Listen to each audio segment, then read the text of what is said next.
Here is your latest BRICS and Africa Summit news. Together with the members of BRICS, they being Brazil, Russia, India, China, and ourselves, South Africa, BRICS makes up a quarter of the global economy. It accounts for a fifth of global trade and is home to more than 40% of the world's population.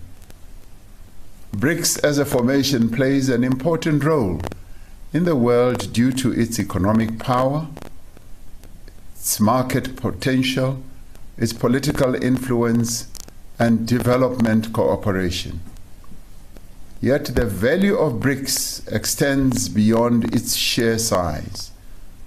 BRICS countries can collectively shape global dynamics, and acting together, it has the potential to drive significant changes in the world economy and in international relations. Together, the BRICS members have used their collective voice to call for a world that is more equitable, balanced, and governed by an inclusive system of global governance. South Africa has always championed the interests of Africa within BRICS.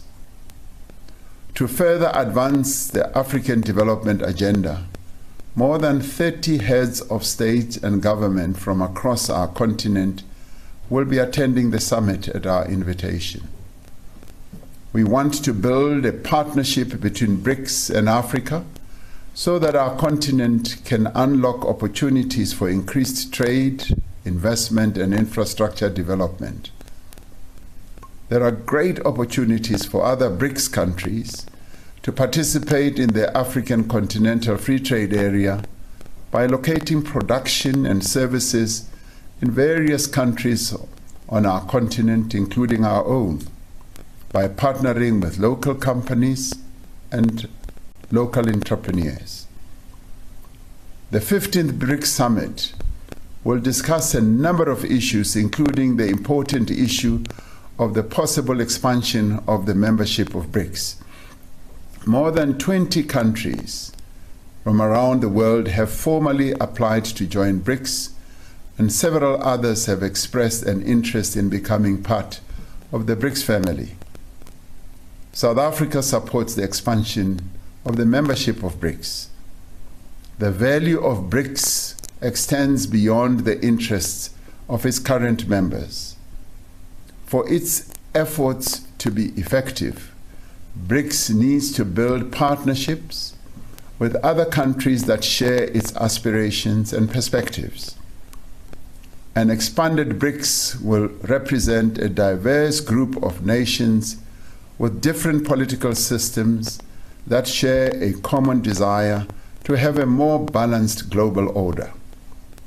In addition to other African leaders in attendance, we will also be welcoming leaders from several countries of the Global South whom we have invited.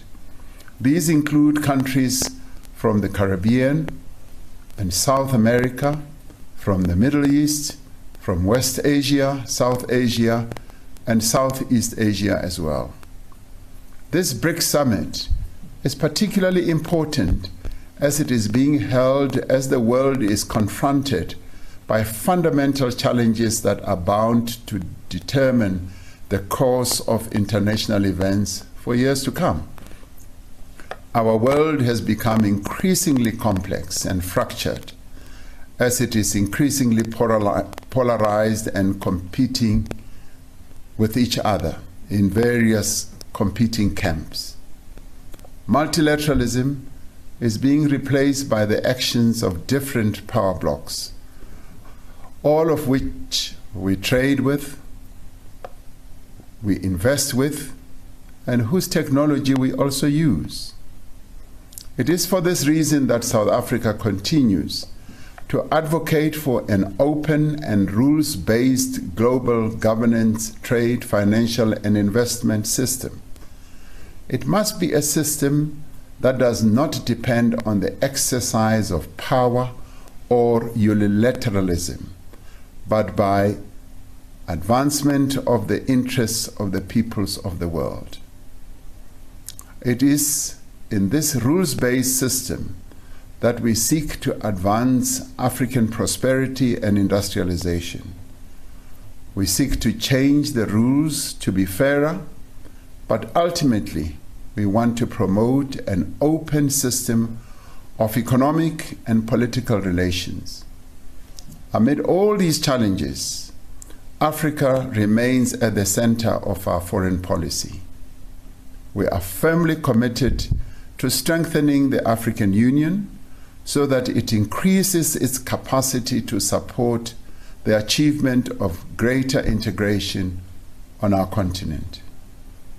We are working towards the full implementation of the African Continental Free Trade Area, which is set to eliminate trade barriers, boost intra-African trade, and achieve prosperity for all of Africa.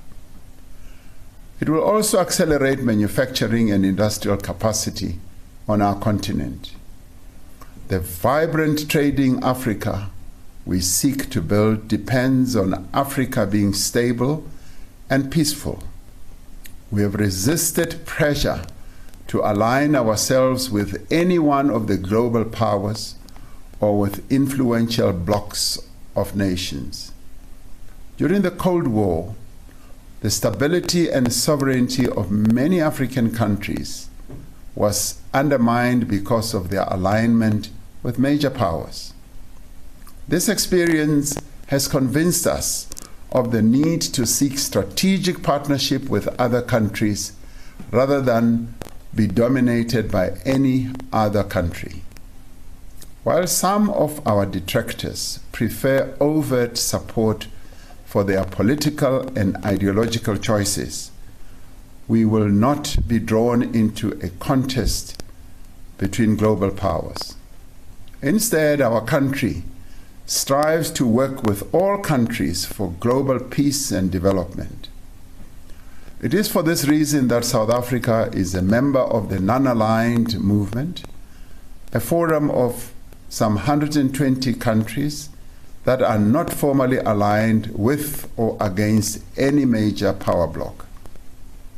Our decision not to align with any one of the global powers does not mean that we are neutral on matters of principle and national interest. Our non-aligned position exists alongside our active support for the struggles of the oppressed and marginalized people in different parts of the world. We have always believed that the freedom that we won and the international solidarity from which we benefited immensely imposes a duty on us to support the struggles of those who continue to experience colonialism and racial oppression. That is why we will continue to support the struggles of the people of Palestine and Western Sahara. We are fully committed to the articles of the United Nations Charter, including the principle that all members shall settle their international disputes by peaceful means. More recently, we participated in the African Peace Initiative to seek peace in the Ukraine and Russia conflict. Through this African Peace Initiative, our country continues to be involved in processes to ensure that the children who were removed from their homes in Ukraine are returned to their families, and that the prisoners of war on both sides are exchanged. We continue to be involved in the talks regarding the reopening of the Black Sea to facilitate the flow of grain to the world markets. As the week begins tomorrow, the streets of our country will be hubs of activity as visitors from various countries and nations will be our guests. Let us welcome them and give them the warmth and hospitality that we are known for. A number of those people may choose to stay for a few days beyond the summit to visit various beautiful parts of our country. And I call on all of us to show them the very best of South African Ubuntu as they go around our country.